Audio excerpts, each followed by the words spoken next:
નમસ્કાર વિદ્યાર્થી મિત્રો, આજે આપણે હિન્દી ગાલા પેપર 4 એનો વિભાગ એ અને બી જોવાનો છે. સી વિભાગ અને ડી વિભાગ પણ જલ્દીથી હું મૂકી દઈશ, માટે ચેનલ સાથે જોડાયેલા રહેજો.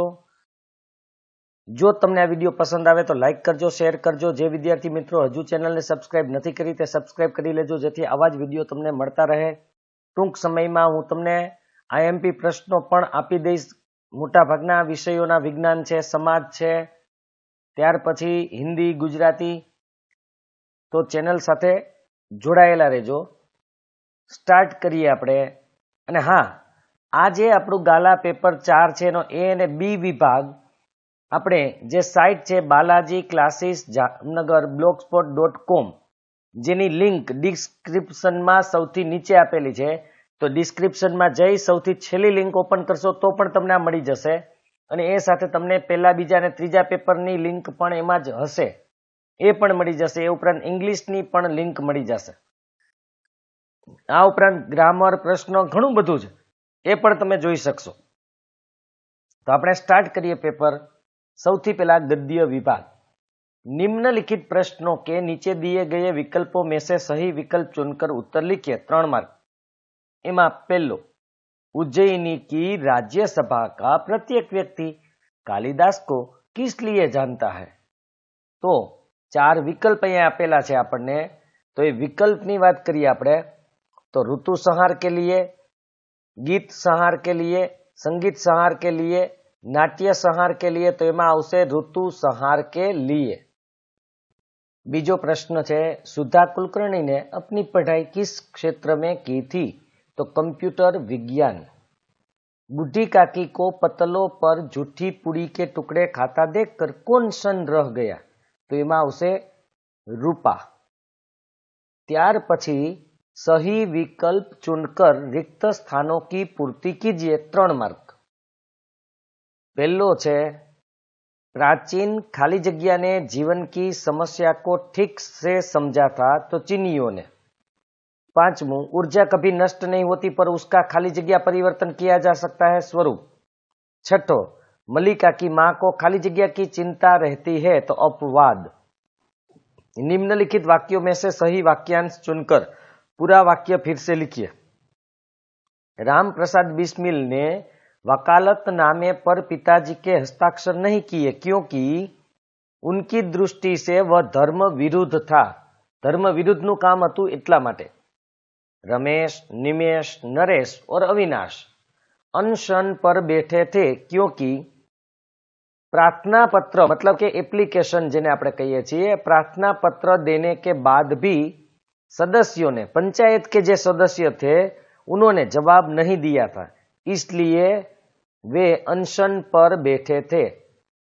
9, एक नई शुरुआत के 2 वैज्ञानिकों के नाम तो प्रोफेसर रामिश और प्रोफेसर माधवन. निम्नलिखित प्रश्नों के उत्तर एक एक वाक्य में लिखिए. 2 मार्क. 10मो, मालती के मन में बिंदु के प्रति क्या आशंका हुई? मालती के मन में बिंदु के प्रति यह आशंका हुई कि वह अपनी मुट्ठी में घर की कोई कीमती चीज छुपा कर ले जा रहा है. 11मो, पंडित शादीराम के बचाए हुए 80 रुपये किसमें खर्च हो गए?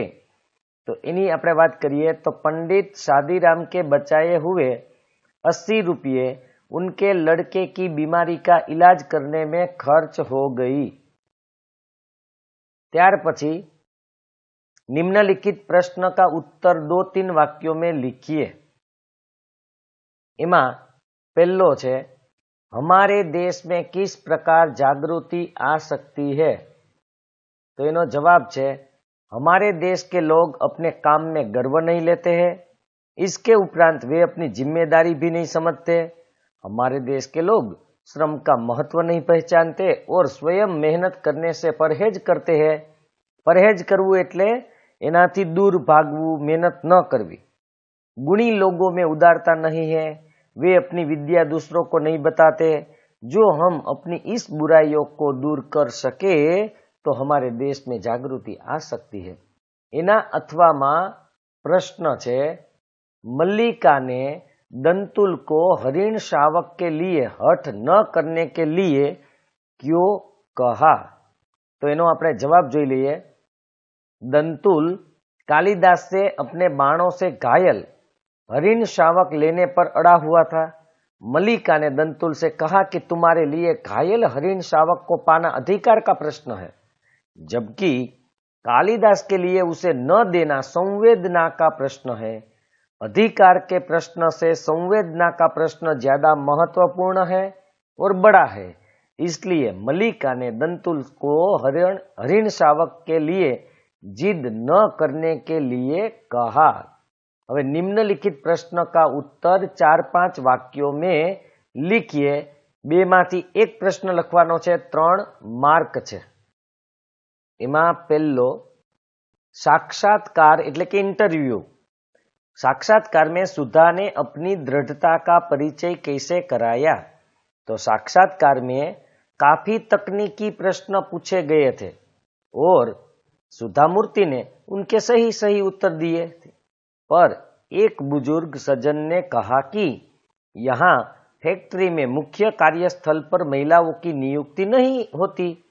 उनका उत्तर सुनकर सुधा ने दृढ़ता पूर्वक कहा कि आपको कहीं न कहीं से तो शुरुआत करनी होगी, वरना आपकी फैक्ट्री में कभी भी कोई महिला काम नहीं कर पाएगी। और सुधा को उस कंपनी में इंजीनियर के पद पर नियुक्त कर दिया गया। एना अथवा प्रश्न है, आदमी का जीवन उसकी अपनी व्यक्तिगत जायदाद क्यों नहीं है? तो આપણે जवाब જોઈએ। हमारा जीवन एक शीशा घर है। शीशा घर एटले के काचनो महल। हम जो भी करते हैं उसका प्रतिबिंब एक ही समय में सैकड़ों लोगों पर पड़ता है। हर आदमी पूर्ण संग्रह का अंश है। वह जो कुछ अपने लिए करता है उसमें दूसरों का भाग होता है। दूसरे लोग जो कुछ करते हैं उससे वह प्रभावित होता है। इसलिए आदमी का जीवन उसकी अपनी व्यक्तिगत जायदाद नहीं है। निम्नलिखित कथनों का आशय स्पष्ट कीजिए। 2 मार्क बेमांथी कोई पण एक करवानो छे। एमां 14मो, हम क्यों ऐसी चीज खाए जो सबको नहीं मिलती? इसी से तो चोरी की भावना को जन्म मिलता है। आ चोरी पाठनो प्रश्न छे। जवाब एनो आपणे जोईए। हमेशा से मनुष्य की प्रकृति रही है कि किसी व्यक्ति को किसी चीज का उपयोग करते हुए देखता है तो उसे प्राप्त करने की इच्छा मन में पैदा होती है। जब उसको वह चीज नहीं मिलती तो उसे चोरी से लेता है। इसलिए जब तक सब चीजें सबको नहीं मिल जाती तब तक चोरी बंद नहीं होगी। चोरी की भावना को खत्म करने के लिए हमें यह करना चाहिए कि सब लोगों को जो चीज नहीं मिलती उसका उपयोग हमें नहीं करना चाहिए। बधाने न મળતી હોય तो આપણો उपयोग न करवो જોઈએ। आ एनो हेतु छे। ત્યાર પછી नो जे प्रश्न है, मुझे इस मकान से लगाव है क्योंकि जब इसकी नींव એટલે કે પાયો तैयार हो रही थी तब मैंने स्वेच्छा से हाथ बढ़ाया था। आ अविनाश माटे अहींया अविनाश कहे छे रचना पाठ में। कहावत है, विनाश आसान है, निर्माण कठिन है। निर्माण का अर्थ है किसी वस्तु को जन्म देना। मनुष्य को अपनी निर्मित वस्तु से उतना ही प्यार और लगाव होता है जितना अपनी संतान से। जितनी तकलीफ उसे अपने बच्चे पर पड़ने वाले कष्ट से होती है उतनी ही तकलीफ उसे अपनी निर्मित वस्तु के विनाश से होती है। मकान से तो मनुष्य का इतना ज्यादा लगाव होता है कि जीर्ण अवस्था में भी वह उसे नहीं छोड़ना चाहता। टूटी जाए फूटी जाए तो पण पोतानो घर छोड़वा नहीं मांगता। उपयुक्त पंक्तियों में अविनाश का उस मकान से तब से संबंध रहा है जब उसकी नींव पड़ रही थी, मतलब के पायो नखाई रही हो तो त्यारथी नींव पड़ने से लेकर पूरा मकान बनने तक वह उससे जुड़ा रहा। इस तरह मकान निर्माण में अविनाश का पूर्ण सहयोग रहा था। अतः उसके मुंह से उपयुक्त विधान सरलता से निकलता है। एकदम सहजताथी एनाथी आ बोलाई गयु। हवे विभाग बी, पद्य विभाग। निम्नलिखित प्रश्नों के नीचे दिए गए विकल्पों में से सही विकल्प चुनकर उत्तर लिखिए। 3 मार्क। 8 सिद्धि और 9 निधि का सुख कैसे प्राप्त होता है? तो नंद की धेनु चराने में, नंद राजानी गायो चरावવામાં 8 સિદ્ધિ અને 9 નિધિનું સુખ પ્રાપ્ત થાય। મોતી और धागा किसका प्रतीक है? तो एकाकार, બંને એકબીજામાં સમાઈ ગયેલા છે, એક થઈ ગયેલા છે। अमरनाथ की गुफा कहाँ है? तो कश्मीर में, अमरनाथ की गुफा कश्मीर में है। सही विकल्प चुनकर रिक्त स्थानों की पूर्ति कीजिए। भूख लगने पर झाड़ियों में दबे पांव चलता है। कौन चलता है? चीता। पहलिया मुकरिया के रचनाकार खाली जगह है तो अमीर खुसरो। 20 देवताओं के साथ खाली जगह वन से गुजर रहा था तो देवपति, देवपति जेनु नाम बीजू इंद्र, देवताओं के साथ इंद्र वन से गुजर रहा था। वन એટલે અહીંયા वन से गुजर रहा था। निम्नलिखित वाक्यों में से सही वाक्यांश चुनकर पूरा वाक्य फिर से लिखिए। 3 मार्क है।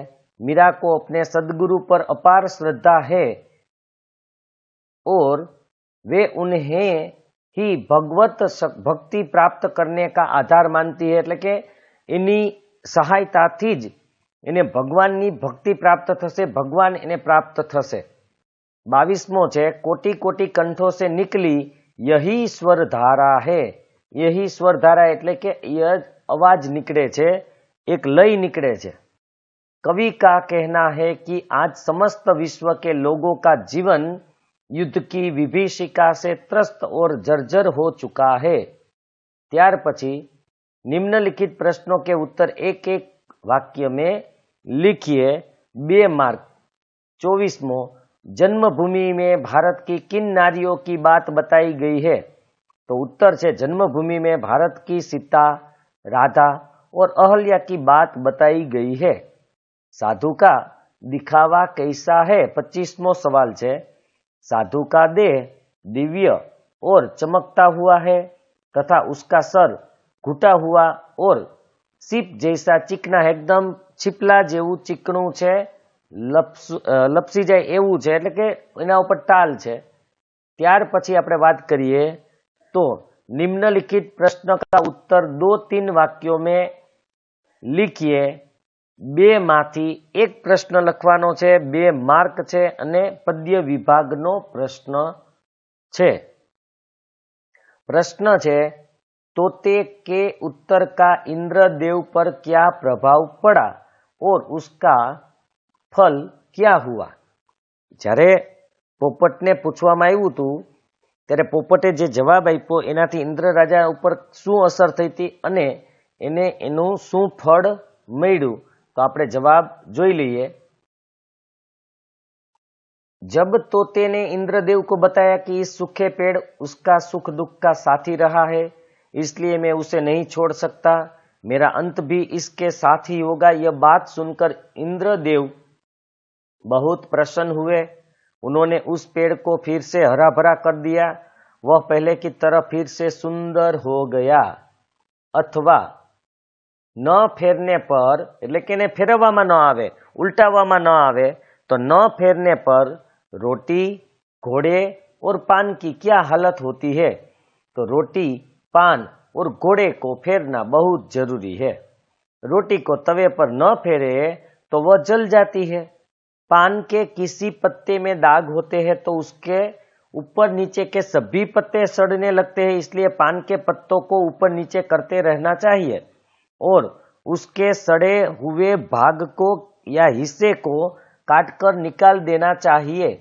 घोड़े को सवारी या गाड़ी में जोतने के लिए उसे सिखाना पड़ता है। अगर घोड़े को न फेरा जाए तो उससे काम नहीं लिया जा सकता और वह अड़ जाता है, એટલે કે હલે નહીં ચલે નહીં એવું થઈ જાય। निम्नलिखित प्रश्न का उत्तर 4-5 वाक्यों में लिखिए। 3 मार्क। 27मो प्रश्न, भूख काव्य का केंद्रीय विचार स्पष्ट कीजिए। भूख काव्य में कवि ने कहा है कि भूख से मुक्ति पाने का एक ही मार्ग है और वो मार्ग है संघर्ष का। जब कोई प्राणी भूख से मुक्त होने के लिए संघर्ष करता है तो वह बहुत ही सुंदर दिखाई देता है। बिना संघर्ष के किसी समस्या का हल नहीं निकलता। इस तरह इस कविता में भूख से संघर्ष करने की प्रेरणा दी है। अथवा साधुपदेश काव्य में काका हाथरसी ने किस पर व्यंग्य किया है? व्यंग એટલે મજાક, કોના ઉપર? તો આપણે उत्तर જોઈએ।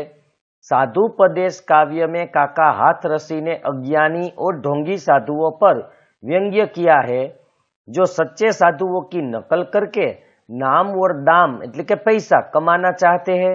उनका उपदेश किसी काम का नहीं होता, जो सिर्फ साधु होने का दिखावा करते हैं। मुंह में राम बगल में छुरी जैसी उनकी प्रकृति होती है। तर्क का सामना न करना पड़े, कोईनी हारे दलील करे અને દલીલનો સામનો ન કરવો પડે, इसलिए वे मौन व्रत धारण कर लेते हैं। ત્યાર પછી निम्नलिखित पंक्तियों का आशय स्पष्ट कीजिए। 2 मार्क। 28वां प्रश्न है, हम है नव युग के अग्रदूत, हम काल जलधि नाविक अभूत, हम साम्य दीप के नव प्रकाश, हम विजयोन्मादी क्रांतिपूत, हे प्रदीप्त गतिमान जागो और जगाओ। तो हवे આપણે पंक्तिओं अर्थ समझी लईए। इस पंक्तियों के द्वारा कवि ने कहा है कि हम नए जमाने के अग्रणी जन हैं, हम समय रूपी सागर के असाधारण नाविक हैं, हम समानता का प्रकाश फैलाने वाले दीपक की ज्योति से निकलते प्रकाश की तरह है, हम क्रांति करने वाले ऐसे सपूत हैं जिन पर विजय पाने का उन्माद छाया हुआ है। हे गतिमान और प्रदीप्त जनशक्ति, तुम खुद भी जागो और दूसरों को भी जगाओ।